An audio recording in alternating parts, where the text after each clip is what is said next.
একটি দোয়ার মাধ্যমে আপনি যাকে চান তাকে আপনার প্রেমে ফেলতে পারবেন, আপনার অনুগত করতে পারবেন, আপনার প্রতি আনুগত করতে বাধ্য করতে পারবেন। হ্যাঁ, ছোট্ট একটি দোয়া আপনাকে আজকে বলবো। এই দোয়াটা অনেক ফজিলতপূর্ণ এবং অনেক ফলদায়ক। এটা অনেক প্রমাণিত একটা দোয়া।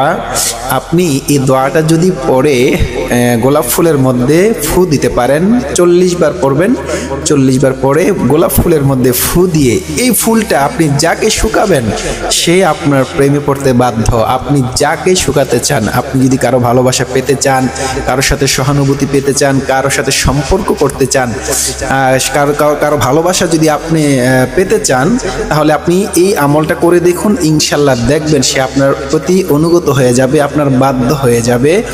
আপনি যাকে ভালোবাসেন বা কিংবা ভালোবেসে পেতে চান, তাহলে আপনি এই আমলটি করতে পারেন। ইনশাল্লাহ সে আপনার প্রেমে পড়তে বাধ্য। তবে বন্ধু, হালালভাবে এটাকে প্রয়োগ করতে হবে। মনে রাখবেন, বারবার নিষেধ করে দেই, হারাম কাজে এটাকে ব্যবহার করবেন না।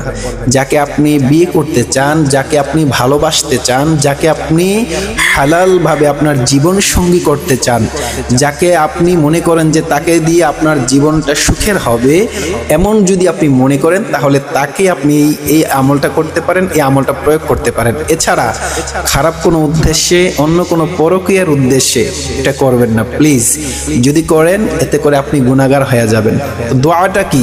দোয়াটা হচ্ছে আপনি গোলাপ ফুলের মধ্যে এই ছোট্ট দোয়াটা পরে 40 বার পড়বেন। 40 বার পরে গোলাপ ফুলের মধ্যে ফু দিবেন। ফু দিয়ে আপনি গোলাপ ফুলটা তাকে শুকাতে দিবেন।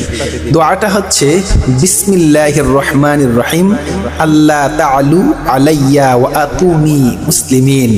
বিসমিল্লাহির রহমানির রহিম, আল্লাহ তাআলু আলাইয়া ওয়া আতুনি মুসলিমিন। এই দোয়াটা 40 বার পড়বেন। 40 বার পরে গোলাপ ফুলের মধ্যে ফু দিবেন। ফু দিয়ে ওই ফুলটা তাকে শুকাতে দিবেন। সে আপনার প্রেমে পড়তে বাধ্য, সে আপনার অনুগত হতে বাধ্য। আমি আবারও বলি ভাই, প্লিজ এটা খারাপ জায়গায় প্রয়োগ করবেন না।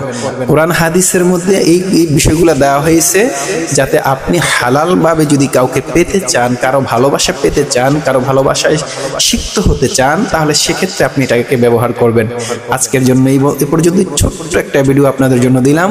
সবাই ভালো কাজে ব্যবহার করবেন। আসসালামু আলাইকুম।